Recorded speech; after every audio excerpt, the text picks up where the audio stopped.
शयनं जयतु शासनं। बोलो महावीर भगवान की जय, शंभुनाथ भगवान की जय, जिनवाणी माता की जय, 10 लक्षण महापर्व की जय।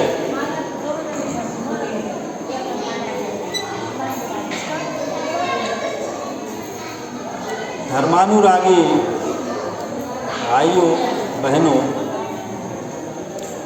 आज 10 लक्षण महापर्व का 9वां दिन है और आज उत्तम आकिंचन धर्म का दिन है। शब्द आया है आकिंचन, अर्थात किंचित मात्र भी। किंचित मात्र माने कुछ भी नहीं, सिवाय इस आत्मा के हमारा जो है यहाँ अपना, जिसे निज कहते हैं, वह कुछ भी नहीं है। जन्म लेने से के बाद ये सारे परिग्रह जुड़ जाते हैं और अंत में इस पृथ्वी का यदि किसी भी पदार्थ का जो सूक्ष्मतम छोटे से छोटा कण है, मान के चले परमाणु भी है, एक परमाणु भी आत्मा के साथ नहीं जाता है, सब यहीं रह जाता है और केवल अपनेपन के राग में, ममत्व में हम चेतन और अचेतन, जिसे पुद्गल कहते हैं, दोनों ही पदार्थों से लगाव रखते हैं, ममत्व रखते हैं, राग रखते हैं और यह राग ही परिग्रह है।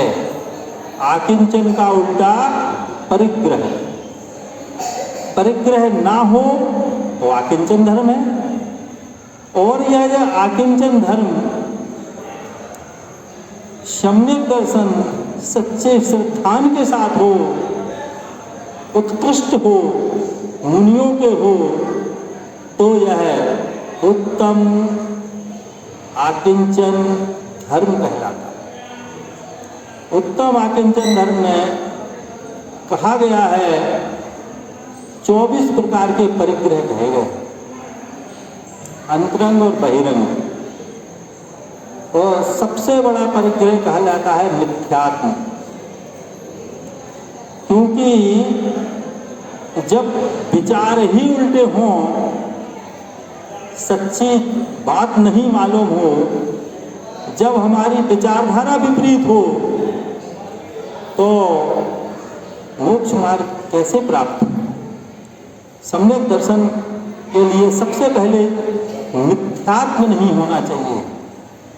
मिथ्यात्म का अभाव होना बहुत जरूरी है, क्योंकि मिथ्यात्म तो वह रास्ता है, यदि आप यहाँ से, क्योंकि एक चौराहा है, चौराहे से 4 राहें गई हैं, आप किस माध्यम से, किस मार्ग में, किस दिशा में जाना चाहते हैं, सबसे पहले हमें अपना लक्ष्य मालूम होना चाहिए। यदि आप मोक्ष मार्ग की ओर जाते हैं तो क्रमशः एक एक धर्म को स्वीकार करते हैं, अपनाते हैं। उत्तम क्षमा, मार्दव, आर्जव, शौच, सत, संयम, तप, त्याग, आकिंचन, ब्रह्मचर्य। आपको एक एक करके स्टेशन मिलते जाएंगे और आखिरी स्टेशन यदि इस मार्ग का है तो वो मोक्ष है। तो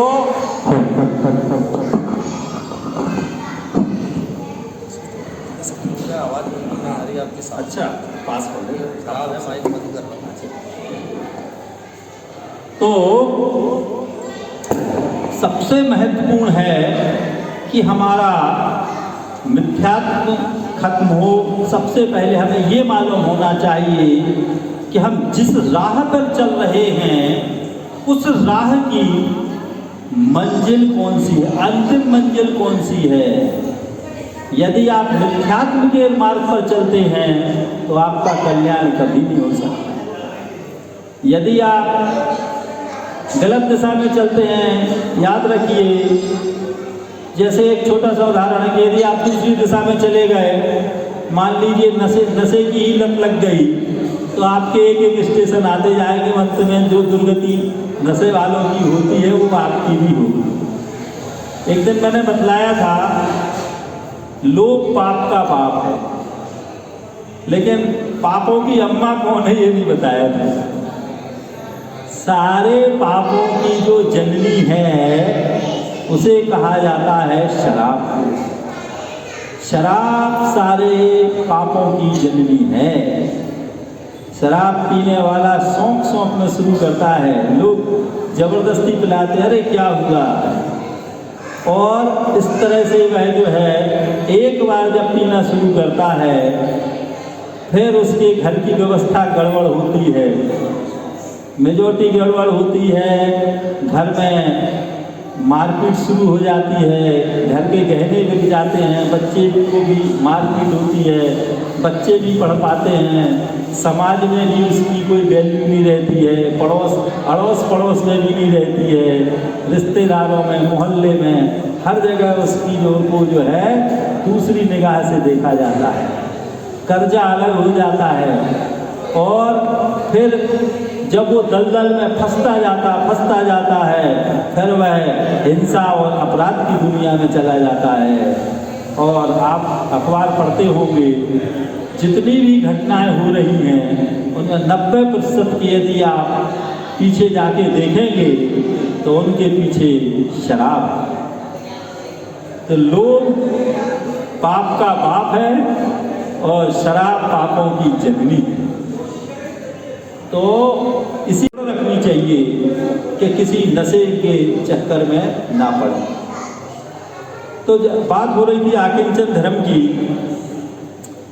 आकिंचन धर्म जो है तो 24 परिग्रह जो कहे गए हैं उसमें मैंने बताया सबसे पहला मिथ्या दृष्टि नहीं होना चाहिए।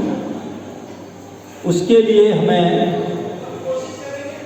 जो है मंदिर में अपन आते हैं, स्वाध्याय करते हैं, गुरु महाराज के संपर्क में आते हैं मुनियों के, तब कहीं जाके इस तरह की धर्म चर्चा के माध्यम से यह मिथ्यात्व दूर होता है।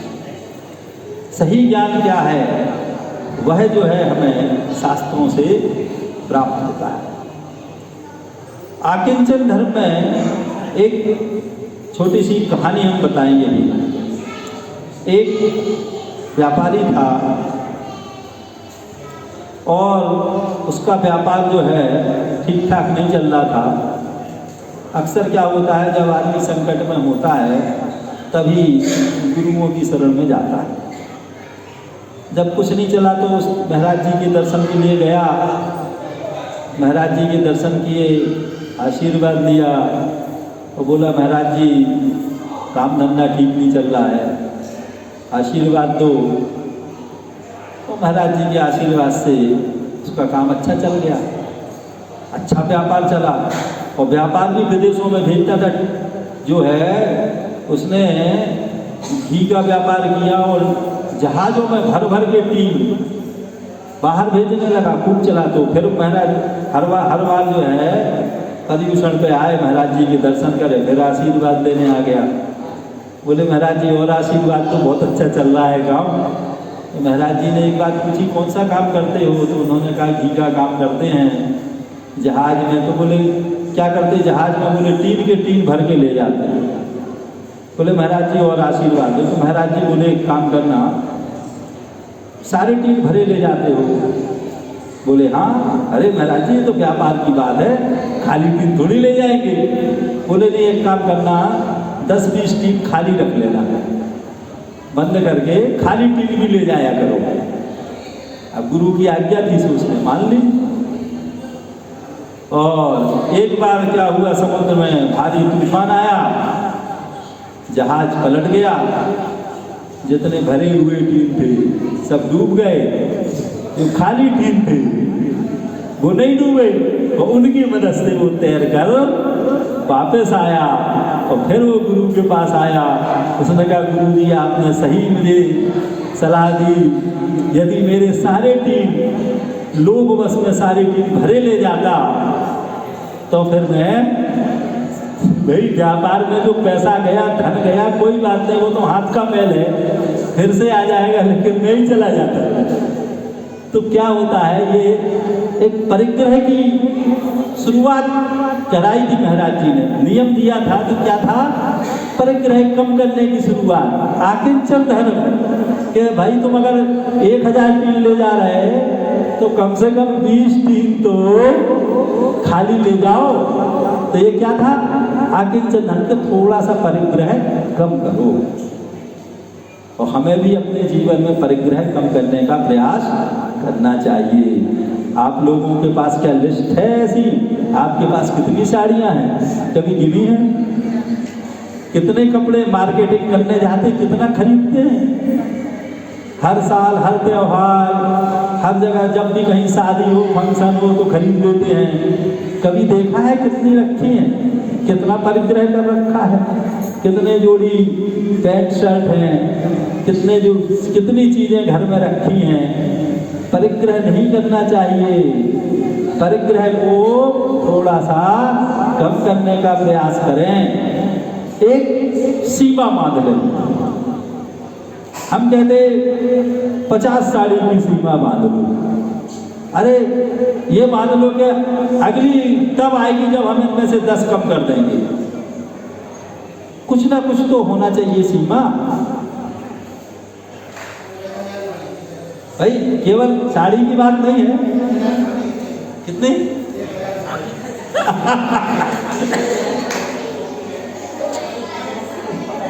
अब जितनी भी नहीं हम देखो, हम ये नहीं कहते हैं, नहीं ये नहीं कहते हैं जितनी हो, लेकिन हर आदमी की परिग्रह की सीमा अलग अलग हो सकती है, परंतु फिर भी एक सीमा तो बांधनी चाहिए। एक सीमा होनी चाहिए कि हम आकिंचन धर्म के दिन एक नियम तो लें, कम से कम इतने, इससे ज्यादा नहीं। तो भाई मार्केटिंग नहीं करेंगे जब हमारे पास अभी सब पर्याप्त है। भाई संतुष्ट रहना भी तो सीखो जीवन में। अरे ये तो अच्छा हुआ कि हमें 2 आंखें मिली, अगर हमसे पूछ के कहते तो हम 50-60 आंख की मांग लेते कि 2 पीछे की लगा दो। क्यों? क्योंकि संतोष सी परम सुखी, तो संतोष तो होना चाहिए और हमें भी कुछ सीमा बनानी चाहिए। क्योंकि परिग्रही व्यक्ति के बारे में कहा जाता है कि जो जितना परिग्रह करता है उसे उतना ही टेंशन है। याद रखना, आपके पास 4 जोड़ी कपड़े हैं ना, कहीं जाना है तो फटाक से पहने कोई से भी तो चल दिए। और जिसके पास मान लीजिए 500 साड़ियां हैं, सबसे पहले तो पहनने में उतना टाइम नहीं लगता जितना सिलेक्ट करने में लगता है। कौन सी पहने, कैसी लगेगी, इससे पूछा, उससे पूछा, फिर देखा, फिर पूछा, फिर बड़ा भाग, फिर मैचिंग मिलाई, ये किया, वो किया। पता चला कि घंटों तैयार होने में, फिर चार लोग घर के लोग कह भी रहे अभी तो फिर भी कह रहे रुक जाओ। पता चला 9 बजे जाना था, 11 बज गए।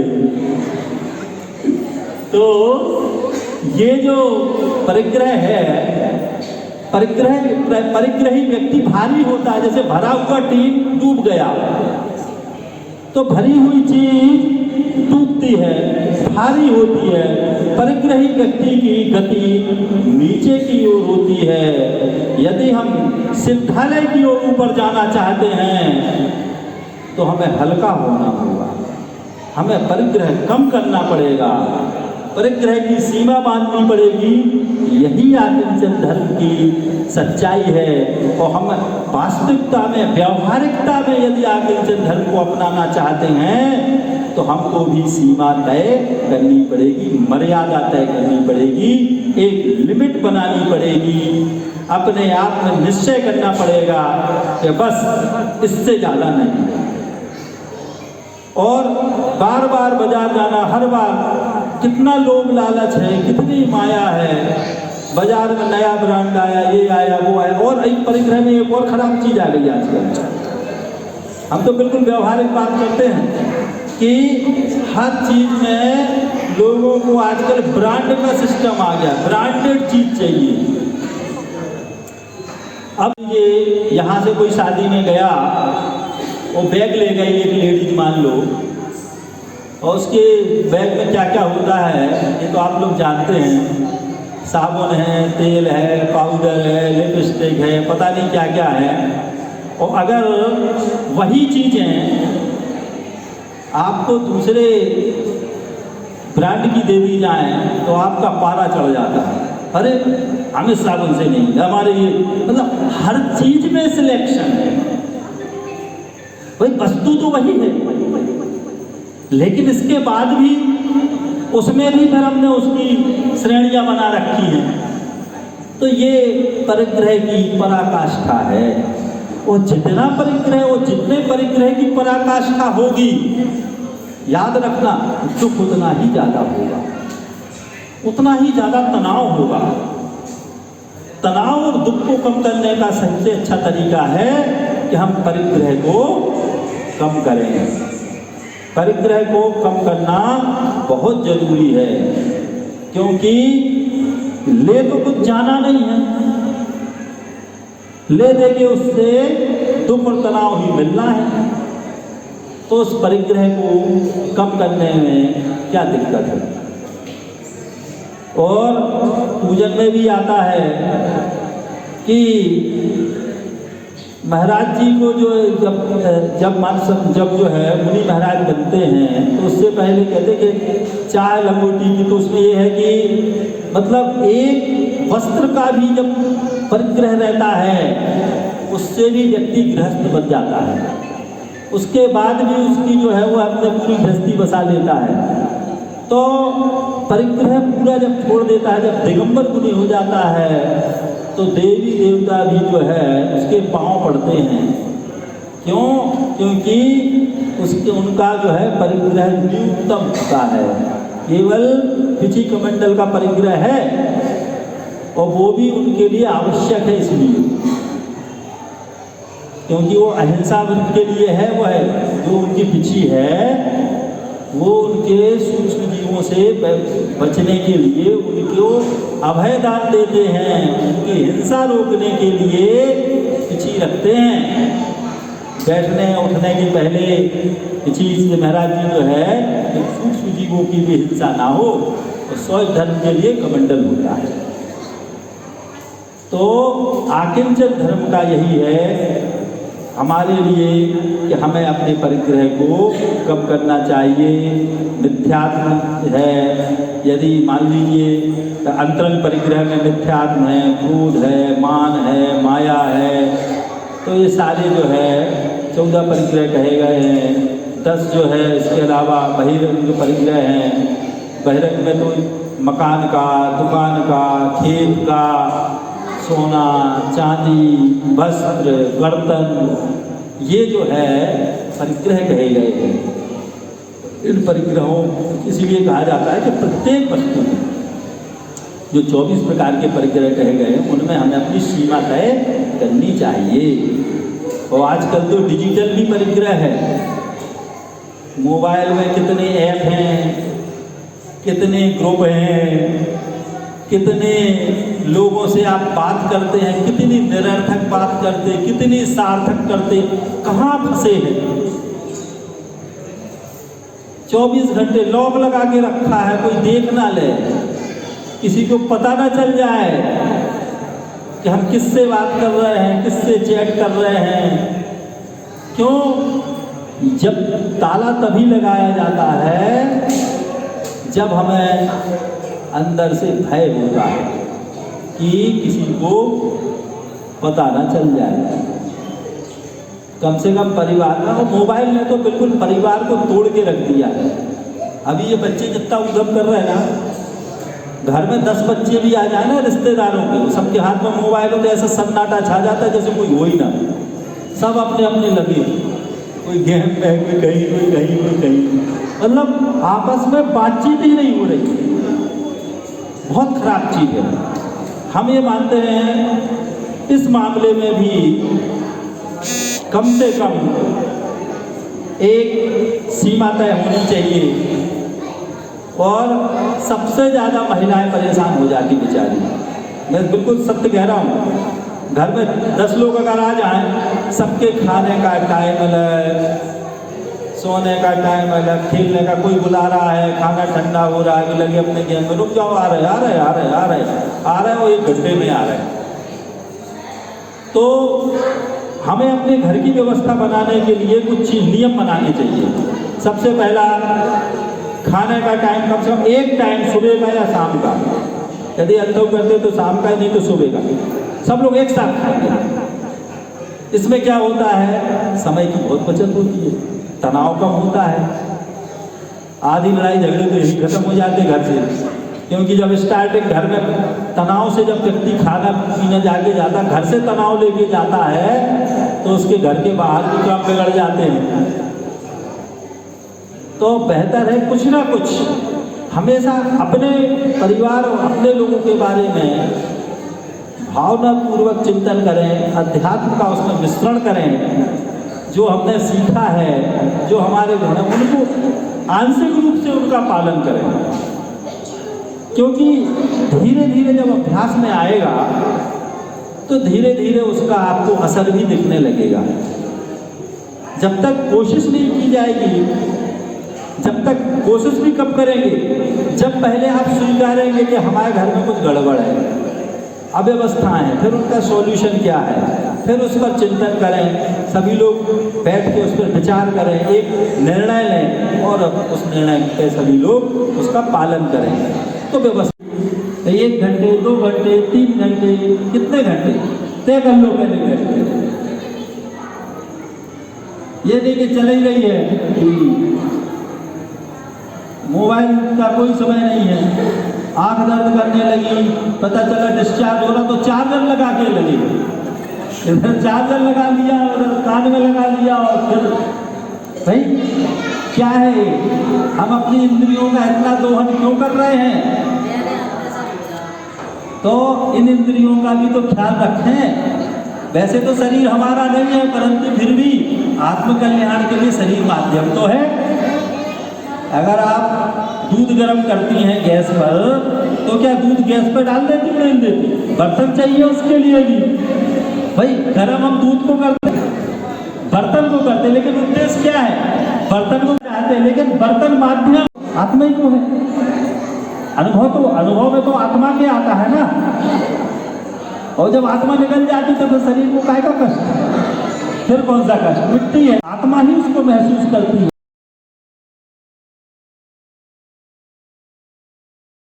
अब बेचारा राजा था, लेकिन क्या करे, तो साधु की कुटिया में रात भर के लिए रुक गया। उसने देखा कि साधु बड़ा मस्त है, आनंद में रह रहा, कुछ है ही नहीं इसकी झोपड़ी में, फिर भी बड़ा स्वस्थ है, मस्त है, बढ़िया आनंद में रह रहा है। तो जब सुबह हो गई तो राजा ने पूछ लिया साधु से कि अकेले बिना किसी सपोर्ट के जीवन कैसे बिताते हो? ना आपके पास कोई साधन है, ना कुछ है, अरे हमारे महल में तो इतना सब कुछ है, कैसे निकाल लेते? से किया राजा से, आपने